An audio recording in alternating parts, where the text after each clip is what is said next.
aripo aripano taendako muswe muvhuro tina Bishop Ngoni Mwanga ndokuti ndopano pazivo na Bishop Juru General Secretary we the African Apostolic Church. Mutumwa abvunza akati saka matobva kumusangano vanangu kanza akwete mudzidzisi tiri mugadziriro kwenda kumusangano zvikanzi kumusangano riini zvikanzi musi wechina zvikanzi kupi zvikanzi kwamaungwa kuchitando zvikanzi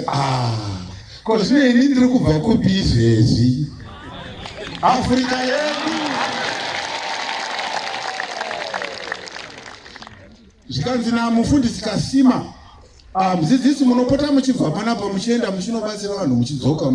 kwese kwese muchienda muchinobatsira vanhu muchidzoka zvikanzi aiwa ndati izvezvi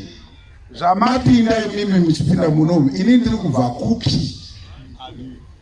kurauti ari kubva kupi akanga ari kupi auya kuzogadzira maungwa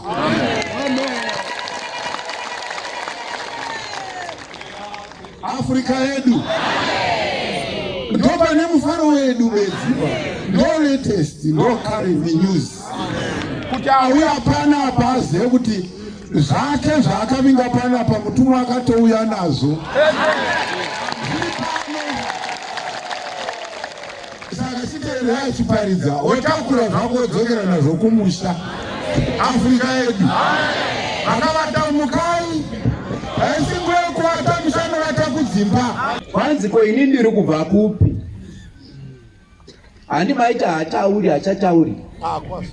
aiti ko ini ndiri kubva kupi ndiani naye Bishop Chakawa ndimudzidzisi Paul Mazha weAfrica. Amen. Anzi ndiani mukuru wenyu pamba panapa ndiani mukuru wenyu zvikanzi ndimi mudzidzisi zvikanzi kana ndisipo pano pamba ndiani mukuru wenyu Afrika yedu shoko ratoreva tipinda zvanga zvambonzi ndiani kwa anodzima maraitsi ndiani kwa anodzima ane simba rokuchinja zvandakarayira zvino vari pamweya tisobata kutaura kwomweya mui murungu chaiye Bishop Juru ari panapa General Secretary murungu chaiye ganda resho murungu nesimba vamwe mai vakabva vasvika vaine $20 yavo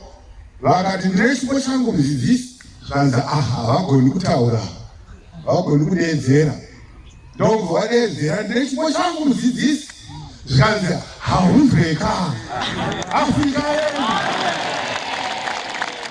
ndandasigazive ndakomberi chamwari